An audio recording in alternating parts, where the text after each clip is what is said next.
Notre prochain intervenant vient de la société Media Brands Audience Platform, qui est en fait la holding publicitaire du groupe Interpublic. Il va nous parler de Media Planning Shift, from selectivity to algorithm. In English? Non, in French. En français, merci d'accueillir Philippe Deltan.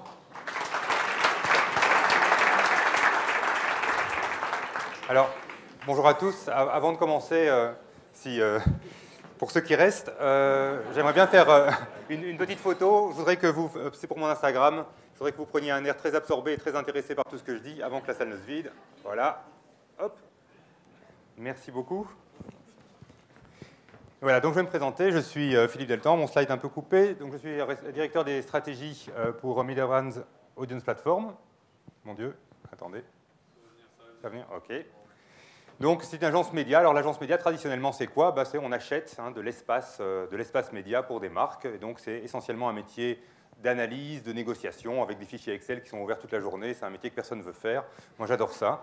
Voilà. Donc, je fais ça depuis quelques années. Mais c'est un métier qui est en changement radical pour l'instant. Et c'est de ça que je vais vous parler aujourd'hui, si ma présentation arrive.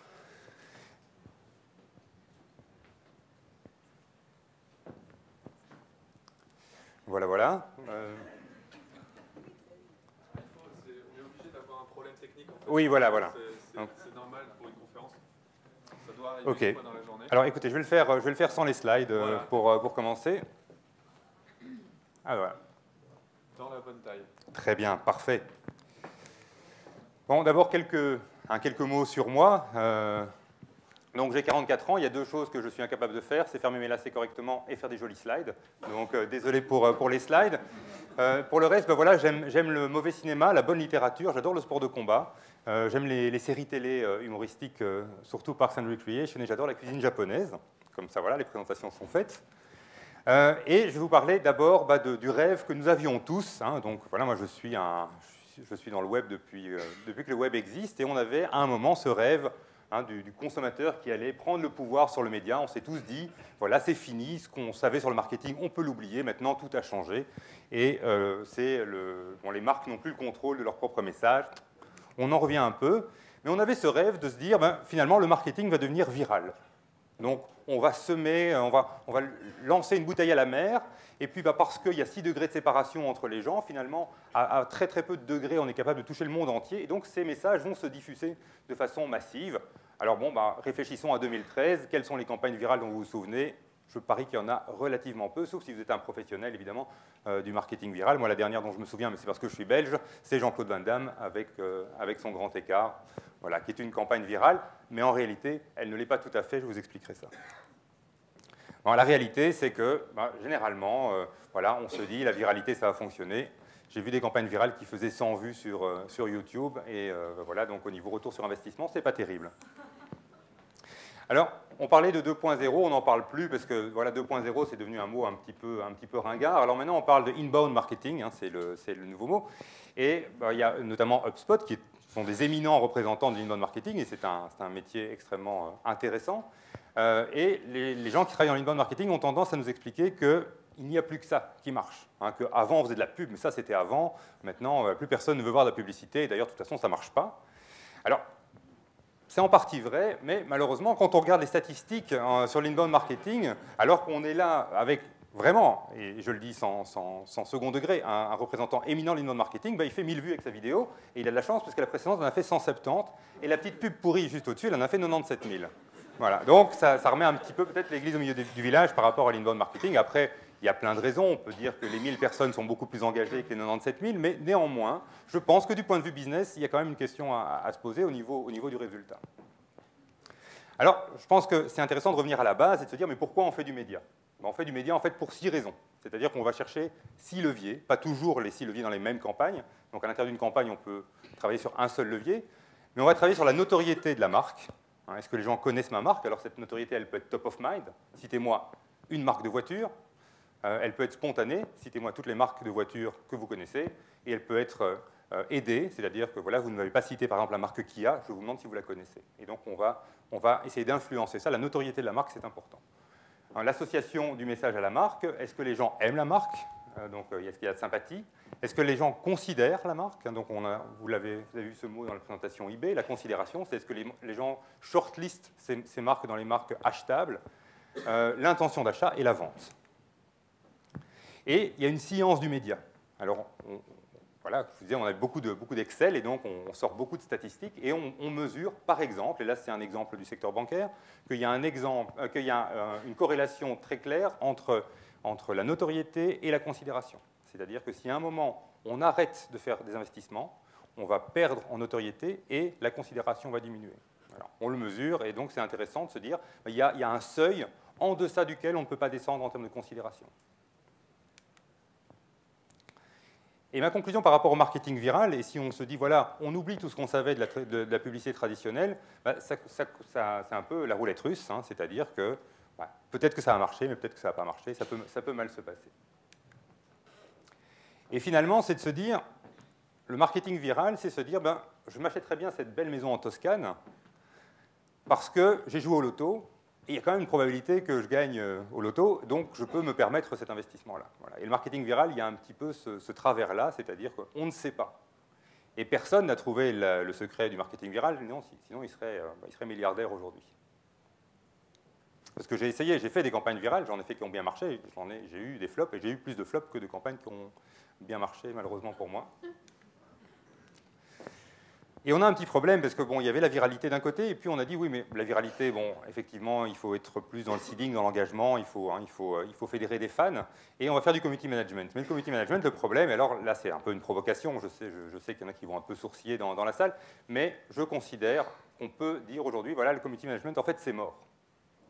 Y a-t-il des community managers dans la salle? D'accord. Alors, je vais nuancer ça tout de suite. Hein. Donc, pourquoi il y a des problèmes aujourd'hui en matière de community management? La première raison, c'est qu'il y a des marques que les gens aiment et puis il y a des marques que les gens n'aiment pas. J'ai travaillé 3 ans pour Microsoft, c'est très dur. On n'est pas accueilli pareil que quand on travaille pour Apple. Hein, c'est pourquoi tu travailles pour Microsoft? Enfin, les amis ne sont pas super enthousiastes et tout ça. Bon, après, Microsoft a fait beaucoup d'efforts pour redorer un peu son blason, mais il y a quelques années, ce n'était pas populaire. Hein, c'était Windows, le truc qui crache tout le temps. Voilà. Et donc, c'est très, très difficile de fédérer une communauté. Après, il y a quand même un effort qui est fait par Microsoft et ils arrivent à faire du community management de manière efficace. Mais c'est difficile.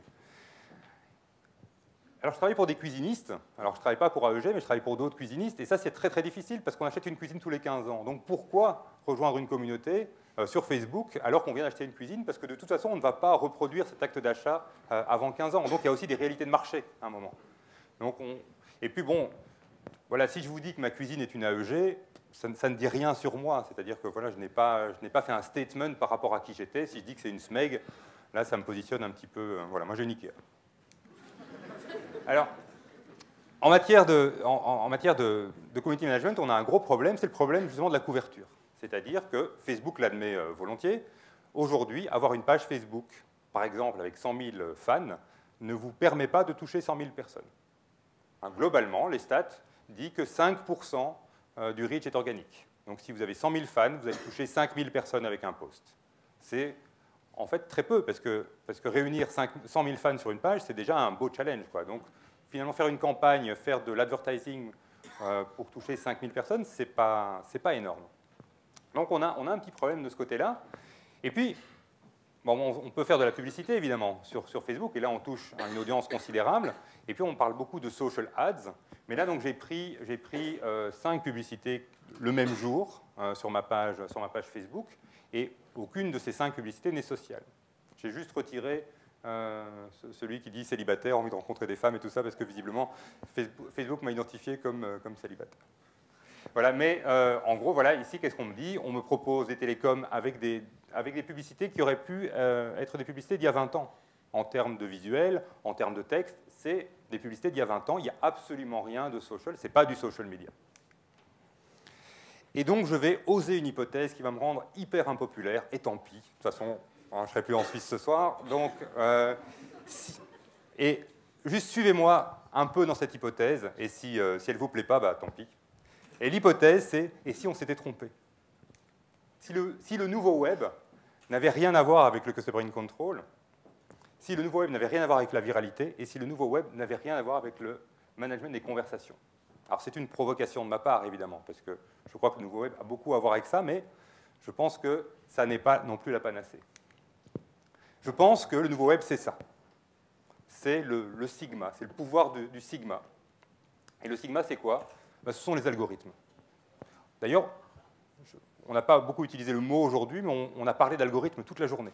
LinkedIn a parlé beaucoup d'algorithmes, eBay a parlé d'algorithmes, on a parlé d'algorithmes tout le temps. Et l'algorithme, c'est quoi? C'est deux choses. C'est d'un côté l'automated reasoning et de l'autre l'automated trading. On va dire que c'est contenu et publicité.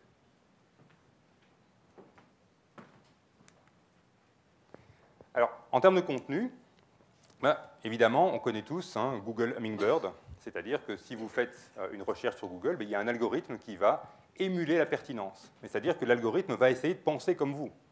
Donc, va sortir une formule. Il y a une formule mathématique extrêmement complexe, que d'ailleurs personne ne connaît chez Google, parce qu'elle c'est coupé en petits morceaux, c'est aussi secret que la recette de Coca-Cola. Mais il y a un algorithme qui va évaluer le plus proche possible de la pensée humaine, la manière dont les gens voudraient voir la pertinence organisée.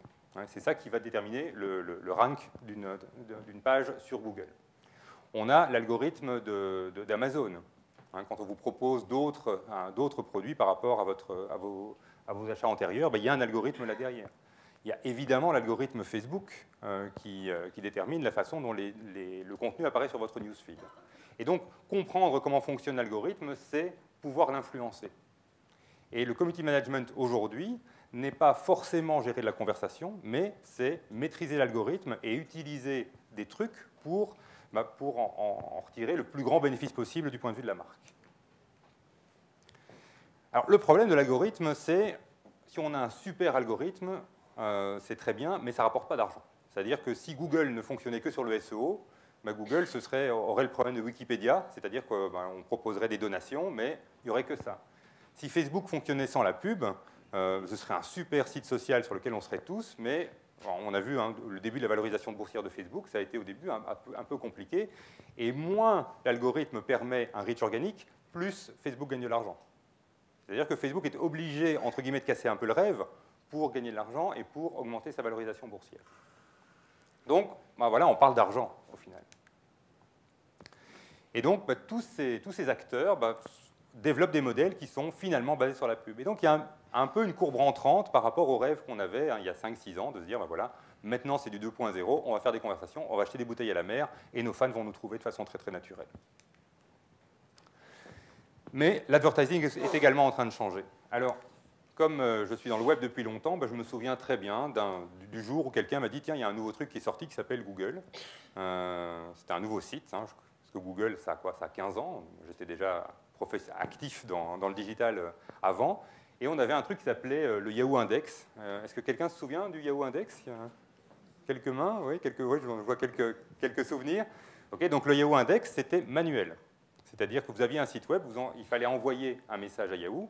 Il y avait des gens dans des hangars chez Yahoo qui encodaient ce site dans une arborescence comme celle-là. Et donc, tout était encodé manuellement. Et puis, il y avait des mots-clés qui étaient sur l'équivalent de tags qui permettaient de retrouver ces sites. C'était simplement la description texte qui permettait de retrouver un site. Donc, la notion de lien, de popularité, tout ça n'existait pas. Et cette révolution qui consiste à quitter cet index Yahoo pour aller vers Google, elle est comparable à ce qui se passe aujourd'hui en achat média. C'est-à-dire qu'on sort d'un modèle à la Yahoo pour rentrer dans un modèle à la Google. Alors, comment on achetait du média avant? D'abord, on travaillait sur ce qu'on appelle de la sélectivité sociodémographique. Donc, moi, il m'arrive parfois de travailler de la maison, et quand je travaille de la maison, j'allume la télé. Alors, imaginons, je suis devant la télé à 15h sur une chaîne française. Les publicités que je vais voir, c'est des trucs pour laver son dentier, sont des couches-culottes pour adultes, et c'est des montes-escaliers. Et c'est à chaque fois. Je veux dire, c'est ça. Pourquoi? Parce qu'à cette heure-là, la télévision est sélective sur la cible senior. Voilà. C'est comme ça qu'on achetait du média, on travaille sur la sélectivité, c'est-à-dire je veux, par rapport à certains placements, une surreprésentation de ma cible. Évidemment, je veux aussi de la couverture, je veux toucher beaucoup de gens, je veux les toucher plusieurs fois, il y a une qualité de volume, c'est-à-dire que toucher les gens une fois avec un message, ça n'est pas suffisant du point de vue publicitaire, sauf si on les touche au cinéma, parce que le cinéma est plus impactant. Le prix, évidemment, et je mesure des performances passées. Donc, est-ce que les pubs que j'ai fait auparavant sur les mêmes supports ont bien fonctionné? Et enfin, le contexte. Donc, je vends des cosmétiques, donc je vais dans un contexte entre guillemets féminin. Voilà, ça, c'était avant. C'est encore beaucoup maintenant, mais il y a un énorme switch qui est en train de se produire à une vitesse considérable. Alors aujourd'hui, désolé, je vous ai dit que je faisais des vilains slides. Aujourd'hui, comment ça fonctionne? Quelqu'un arrive sur un site internet, il est identifié par tous les paramètres qui sont disponibles par rapport à son profil. C'est envoyé dans un système qui est une place de marché, où des annonceurs évaluent la valeur de ce profil par rapport à leur business model. Et font une enchère pour remporter le placement. Et c'est évidemment l'annonceur qui remporte le placement qui peut montrer sa pub. Alors, ce processus prend, alors là on parle de 100 millisecondes, il y en a qui parlent de 50 ou de 10 millisecondes, mais c'est quelque chose qui est en tout cas invisible à l'œil nu, c'est-à-dire que ça va tellement vite évidemment que l'internaute ne va pas le voir, donc lui voit la pub s'afficher en même temps que son contenu. Et donc on achète de la pub comme ça, c'est-à-dire qu'on achète des profils et on n'achète pas des pages, des pubs sur des pages, on achète des pubs qui sont montrées à certains profils. Donc deux personnes qui vont sur le même site peuvent voir deux publicités, vont voir deux publicités différentes parce qu'ils ont des profils différents. Et donc ça entraîne 7 mutations en matière de média planning. 7 mutations qui sont vraiment essentielles parce que ça va changer la manière dont on va recevoir la pub dans le futur. La première mutation, c'est qu'on quitte cette notion du publisher et on va vers une notion d'audience. C'est-à-dire que je n'achète plus des pages, je n'achète plus des placements, j'achète des gens. Enfin, ça sonne bizarre quand on dit j'achète des gens, mais c'est ça. C'est-à-dire que j'achète des profils, j'achète des comportements d'achat. Donc par exemple, je veux une audience qui a déjà visité mon site. C'est une manière de définir une audience. Je veux une audience qui a déjà visité mon site et qui a été jusqu'à un shopping cart sans le remplir. C'est également une façon de définir un profil et déterminer une audience. Donc on peut en fait paramétrer ces profils. Demain, et le seul obstacle aujourd'hui, c'est un obstacle légal, demain on pourra y ajouter des éléments sociodémographiques. Mais aujourd'hui, on ne peut pas pour des raisons légales en Europe, mais aux États-Unis, on le fait déjà, donc ce qu'on appelle les third-party data. Donc je pourrais, par rapport à une adresse IP, par rapport à un cookie, acheter un ensemble de données qui me décrivent un comportement d'achat ou un profil sociodémographique par rapport à un certain consommateur. La deuxième mutation, c'est la mutation du reporting vers le temps réel. Donc avant, on faisait une campagne, on établissait un rapport de campagne, on envoyait le rapport de campagne à l'annonceur en disant voilà les résultats de la campagne. Alors si on parle purement en web, c'est combien il y a eu d'impressions, quelle a été notre couverture, combien il y a eu de clics, éventuellement ces clics ont amené combien de conversions, mais on avait un rapport de campagne a posteriori. Et sur base de ce rapport de campagne, sur base de l'historique des rapports de campagne, on construisait de mieux en mieux les plans suivants, c'est-à-dire qu'on apprenait grâce à un reporting. Maintenant, on sort de cette logique-là. On a toujours du reporting parce que voilà, ça a valeur d'archive, mais on travaille beaucoup plus en temps réel. C'est-à-dire que comme on achète finalement les profils en temps réel, le comportement qu'on va mesurer peut influencer l'évolution du plan. C'est-à-dire que quand on démarre un plan, on a juste déterminé un budget et un comportement attendu. Et en temps réel, ce plan va se changer, mais toutes les secondes. Donc il n'y a plus de reporting pour décider. C'est ce qu'on observe en temps réel qui permet de changer. La troisième mutation, c'est avant, on déterminait un ensemble de performances au moment où on établissait un plan. Donc, je dépense, je sais pas moi, 200 000 francs pour une campagne. J'ai sélectionné 5 sites Internet. Je sais que j'ai une couverture estimée, j'ai un nombre d'impressions estimé, donc un nombre de fois où ma pub sera vue, et un nombre de clics estimé. Pourquoi? Parce que je connais les performances passées de ce site Internet. Et aujourd'hui, on fait ça de moins en moins. Aujourd'hui, on détermine un indicateur de performance et on demande à l'algorithme de trouver le meilleur moyen d'atteindre cet indicateur de performance. Donc si mon indicateur de performance, et ça c'est le cas, c'est le CPA, c'est-à-dire que je veux acquérir des clients au coût le plus bas possible, mais je donne ordre à l'algorithme de trouver le meilleur moyen parmi plein de paramètres d'atteindre ce CPA que je vais chiffrer. Donc je dis voilà, je suis dans la banque, mon CPA peut être de 250 francs. Il n'y a pas de problème, l'acquisition d'un client à 250 francs dans le monde bancaire, ça vaut la peine. Si je fais de l'e-commerce, 250 francs c'est trop cher. Et donc j'ai d'autres modèles et donc je dois donner instruction d'une manière différente à l'algorithme. La seule chose, c'est qu'il faut toujours rester réaliste par rapport au CPA. C'est-à-dire que je ne peux pas dire je suis dans la banque, mais je vais demander à l'algorithme de me trouver l'acquisition d'un client à 5 francs. Ça n'est pas possible. Voilà, parce qu'il y a trop de conservatisme, parce qu'il y a une nature du consommateur dans le monde bancaire qui est telle que voilà, il faut mettre beaucoup de moyens pour convaincre quelqu'un de switcher. Quatrième mutation, c'est on était en prix fixe et on passe de plus en plus en prix dynamique. Alors, je vais essayer de ne pas rentrer dans des détails trop techniques, donc je vais parler très vite de ça. Mais avant, on avait une carte des prix. Donc vous allez dans n'importe quelle régie qui représente un site Internet, qui vend de l'espace sur un site Internet, il y a un prix placement par placement. Et le prix s'exprime en coût par 1000 vues. Donc il était normal de payer 20 euros, 25 francs suisses pour être vu 1000 fois sur un site Internet. Maintenant, on ne fonctionne plus du tout avec un prix fixe qui est sur une carte, on travaille avec un prix dynamique. Alors le prix dynamique que vous connaissez probablement tous, c'est celui de Google, c'est-à-dire qu'on est sur un système d'enchères, et en fonction de la performance, en fonction de ce qu'on appelle les quality scores, on peut se permettre de payer moins cher. C'est-à-dire que si votre pub est perçue comme très pertinente, vous pouvez payer moins cher demain. C'est pareil sur Facebook. Donc le placement publicitaire sur Facebook, il y a quelques placements qui ont un prix fixe, mais sinon, la majorité des placements Facebook ont un prix variable qui est basé sur la performance de votre publicité. Et en real-time bidding, donc cet achat maintenant en temps réel aussi, c'est-à-dire que si les performances sont très très bonnes de votre campagne, vous pouvez à un moment dire je vais acheter un peu moins cher, je vais acheter de l'inventaire qui est un peu moins qualitatif, mais je sais que je vais quand même atteindre mon indicateur de performance. Donc le prix devient dynamique. Mutation suivante, c'est le nombre de variables.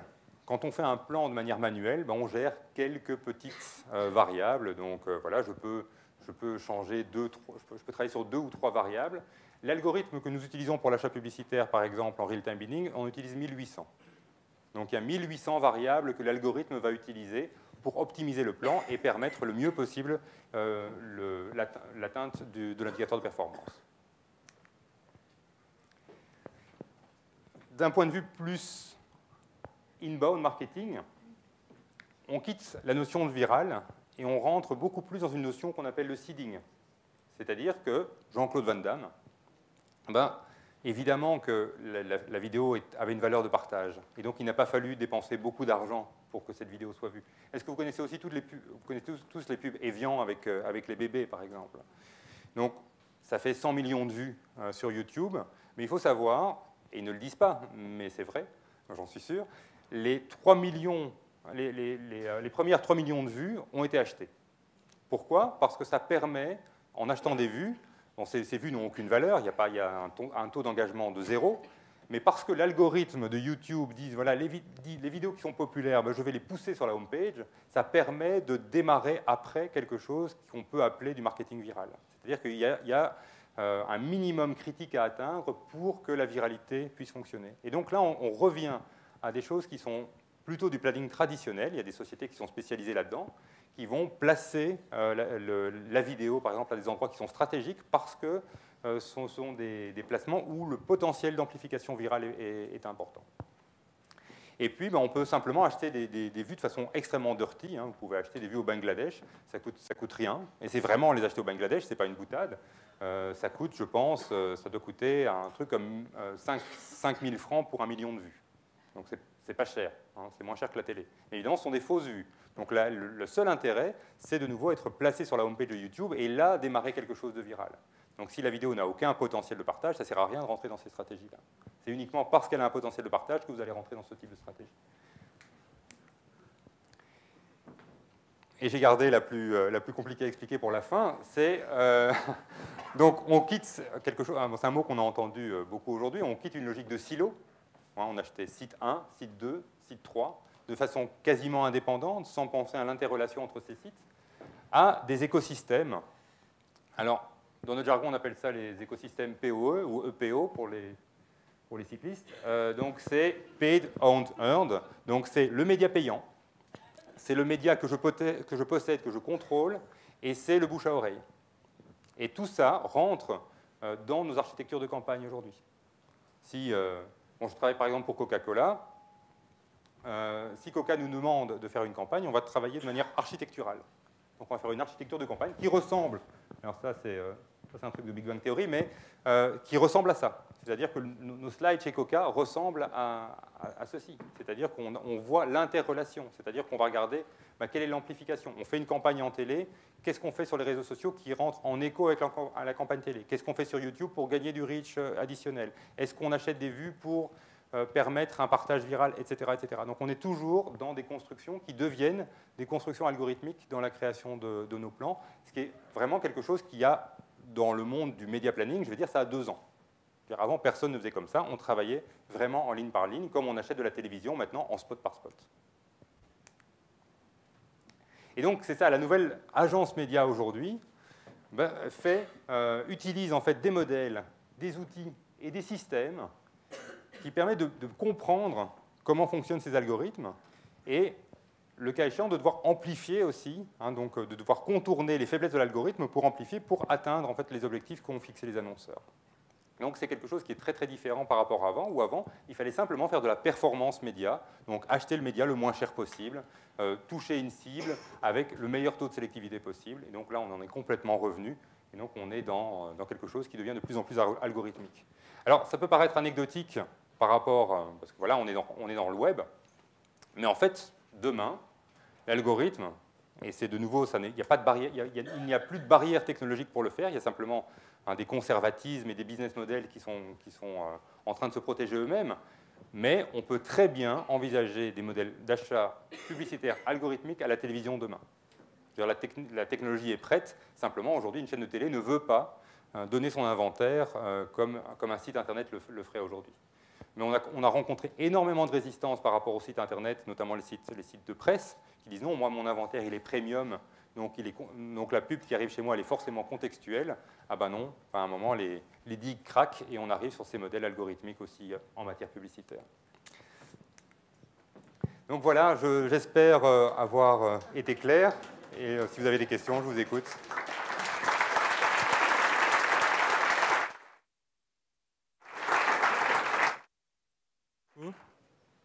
Donc toutes les questions par écrit, c'est donc écrit là. Les questions via Twitter. Qui a une question? Monsieur, il y a un micro qui va arriver. Oui, bonjour.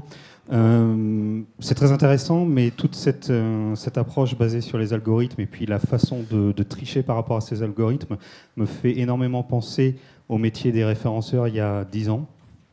Est-ce que vous n'êtes pas en train de reproduire les mêmes erreurs, entre guillemets? Alors oui, absolument. Donc il y a ce qu'on appelle le black hat marketing, dont on parlait beaucoup par rapport à Google, où effectivement on mettait des méta-tags, on mettait des mots en blanc sur fond blanc. Donc je ne pense pas, parce que je ne pense pas qu'on travaille sur du black hat marketing. Je pense qu'on n'est pas en train de pervertir l'algorithme, on essaye de le comprendre. Alors après, oui, il y a des choses qu'on voit. Par exemple, il y avait un site belge de presse qui avait un taux d'engagement énorme sur Facebook par rapport à ses concurrents, pour une raison, c'est que tous les jours, ils mettaient un chaton. Voilà. Et alors, les gens mettaient « Ah, il est super mignon le chaton », parce que vous connaissez le pouvoir des chatons sur Internet. Et donc, voilà, on explose un taux d'engagement parce qu'on met des chatons. J'ai vu un jour, sur un site, pour augmenter le taux d'engagement, une maison en flammes, et il est écrit « Likez si vous sauveriez votre mère ». Donc évidemment, pouf, ça fait exploser le taux d'engagement. Mais je pense que si on réfléchit du point de vue du marketing et si on réfléchit surtout de l'indicateur de performance réel, l'indicateur de performance n'est pas le like. Si l'indicateur de performance derrière, c'est un engagement réel, c'est vraiment activer ses fans et c'est vraiment travailler sur l'amplification, à ce moment-là, on n'a aucun intérêt à aller travailler sur ces moyens un peu dirty, sauf pour faire plaisir à son patron. Et franchement, c'est ce qui arrive aujourd'hui. Donc le type qui met des chatons sur son site web, c'est pour pouvoir montrer à son patron qu'il a atteint un certain nombre de fans. Donc la panacée du marketing viral, c'est un chaton dans une maison qui brûle. Voilà. Et puis oui, il y avait, mais c'est pas nouveau. Il y avait un magazine français dans les années 80 qui avait mis un Magnum 357 sur la tempe d'un caniche et il était écrit voilà, si vous n'achetez pas le magazine, on tue le chien. Donc c'est pas nouveau. Ça marche toujours. Est-ce qu'on a d'autres questions, commentaires au fond? Attendez Boris, il y a un micro qui arrive. Boris, pas trop long la question, je vous connais. Du temps de la publicité papier, il y avait une question taboue en publicité, c'est la pub fait-elle vendre, oui, ou plutôt fait-elle acheter? Oui. Elle était taboue, mais en cas de crise, elle se sentait parce que les entreprises coupaient la pub. C'est une question qui n'est plus jamais traitée depuis que la pub est devenue virale ou en ligne. Et la question de pertinence est très ambiguë, car la pertinence d'une information que l'usager croit être son ami n'a pas le même sens que la pertinence d'une intox que l'usager pense, parfois à tort d'ailleurs, être son ennemi. Donc, est-ce que cette question a encore un sens en ligne? Alors, il y a deux questions. Hein. La question de l'intox que je trouve intéressante à laquelle je vais répondre, et il y a la question de la performance. Pour la performance, on le mesure tout le temps. Hein, c'est ce que j'expliquais, c'est qu'il y a des niveaux de notoriété qui impactent le niveau de considération. On doit maintenir des niveaux de notoriété à un certain seuil parce qu'on sait, grâce à des mesures, que ça fait vendre. Hein, qu'au final, on a un funnel de conversion qui aboutit à une vente.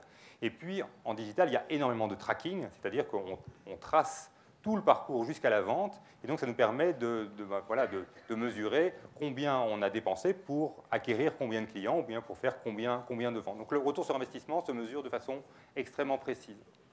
Par rapport à l'intox, alors je suis tout à fait d'accord avec vous, d'autant plus que je travaille pour Coca, je travaille pour Quick et je travaille pour Pizza Hut, hein, donc voilà, j'irai en enfer. Mais effectivement, quand on reçoit un briefing qui nous dit il faut travailler sur Coca-Cola autour du concept du bien vivre ensemble, on sait très bien qu'en réalité, Coca-Cola ne fait pas mieux vivre ensemble et qu'on est en train de faire du storytelling et qu'on est en train de raconter des histoires aux gens. Et donc là, il faut l'assumer du point de vue du métier. C'est-à-dire que oui, la publicité, c'est faire vendre des choses, c'est créer du besoin.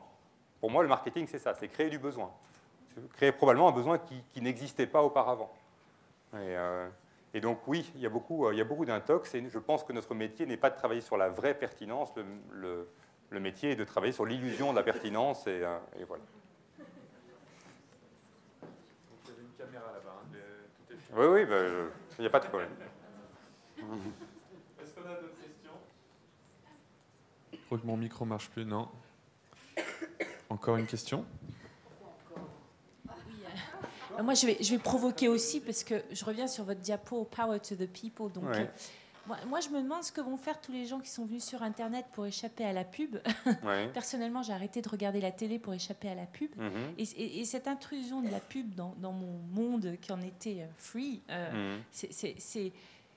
c'est vécu comme une intrusion. Alors, je me demande quelle va être la réaction des personnes et du côté des entreprises, est-ce qu'il n'y a pas des réelles questions en termes d'éthique aussi à commencer à se poser dès maintenant?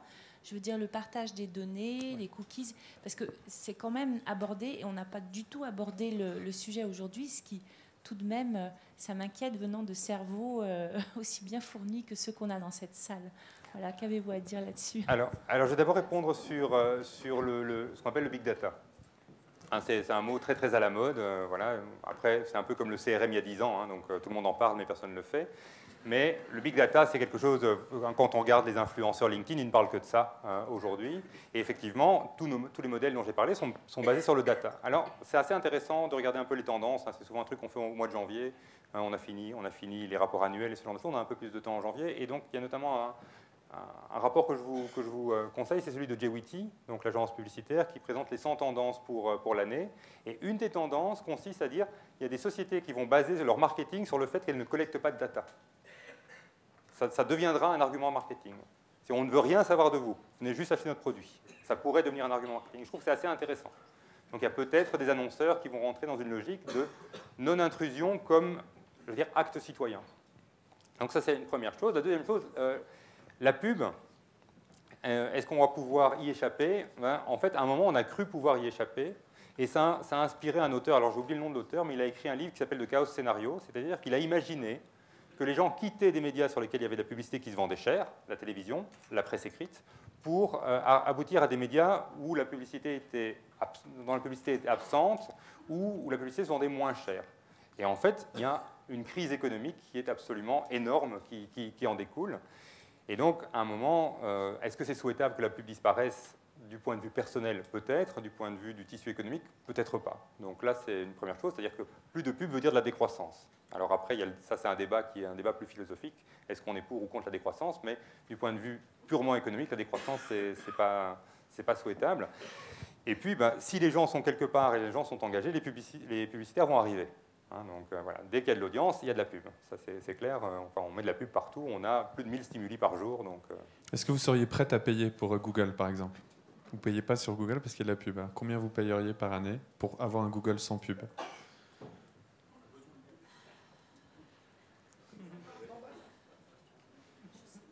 Moi, personnellement, je paierais pour ne pas avoir de la pub ou pour avoir accès à de la pub qui a du contenu qui est pertinent et qui s'engage. Voilà. Les entreprises, je ne sais pas, on a parlé à un moment d'éco-blanchiment, voilà, la pertinence de ce concept. Voilà, donc peut-être que je paierais moi plus pour les entreprises qui disent, voilà, Voilà, mais ça va arriver. Mais la balance est vraiment là, quoi. C'est un service, c'est gratuit. Il doit y avoir de la pub dessus parce qu'il faut bien le financer. Enfin, Google a des serveurs à payer, Facebook aussi. Et donc, ce rêve d'avoir un service en même temps gratuit et en même temps sans pub n'est pas possible. C'est ça que je veux dire. C'est qui. Non, mais je ne remets pas en cause, c'est des questions. C'est des questions qu'on voit aussi dans les médias et sur le net. C'est des questions. Encore une question? Vous avez le droit, hein? Est-ce qu'on a encore une question? On a des bons abonnés aujourd'hui. Les sujets sont intéressants. C'est un peu la chasse à l'algorithme, si on veut être bien positionné. Comment est-ce que vous vous assurez quand les méchants ils changent leur algorithme? Comment est-ce que c'est quoi les facteurs qui vous mettent en avant, comme quoi ils l'ont changé, et combien de temps il vous faut pour adapter à votre stratégie? Alors, donc, je pense qu'aucun business ne va se tirer une balle dans le pied. Donc c'est clair que l'exemple le plus frappant, je pense, en changement d'algorithme, c'est le changement récent de Facebook. C'est-à-dire qu'on avait cet algorithme avec le Weight Affinity Decay, qui était un algorithme très simple et très, très transparent, et ils sont passés à un algorithme qui ne l'est plus. C'est-à-dire que la transparence de l'algorithme de Facebook est moins grande qu'avant. Avant, on pouvait quasiment le calculer, maintenant on ne peut plus. Pourquoi? Parce que l'algorithme est aussi au service de leur business model, qui est je veux non seulement vendre de la pub, mais je veux vendre de la pub pour qu'elle arrive dans le newsfeed des gens, parce que ça a plus de valeur, parce que ça a plus d'efficacité, ce genre de choses-là. Donc, je pense que parfois c'est compliqué. Parfois, il faut vraiment faire un switch. C'est le cas pour Facebook, de se dire voilà, je sors de cette logique d'acheter des petites publicités sur le côté, qui sont des publicités en fait purement à la performance, où je ne cherche que du clic. Parce que je ne fais pas, évidemment, je ne fais pas de branding avec ça. Je ne crée pas de marque en faisant des pubs sur le côté de Facebook. Par contre, dans le newsfeed, je peux être beaucoup plus visible avec de l'image, d'autant plus si je suis sur un support mobile, parce que là, le newsfeed Facebook prend beaucoup de place, tandis que la petite pub sur la droite, elle ne fonctionne pas. Donc, le changement de Facebook, par exemple, ça oblige à revoir complètement les modèles d'achat, de sortir de modèles de performance pour entrer dans des modèles qui sont de nouveau des modèles de branding avec des formats qui sont beaucoup plus grands et beaucoup plus impactants.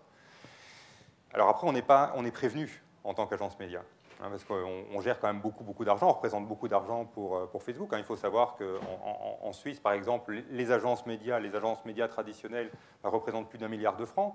La société qui m'emploie en Belgique, c'est un chiffre d'affaires de 300 millions d'euros, donc plus ou moins 350 millions de francs suisses pour la petite Belgique. Donc on est quand même sur des gros marchés avec beaucoup d'argent.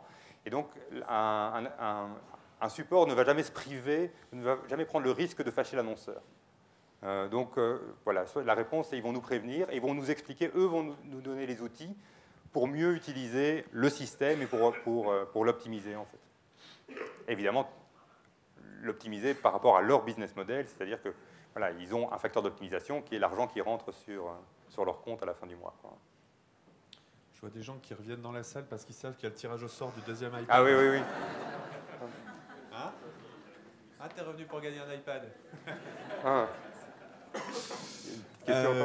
Encore une question?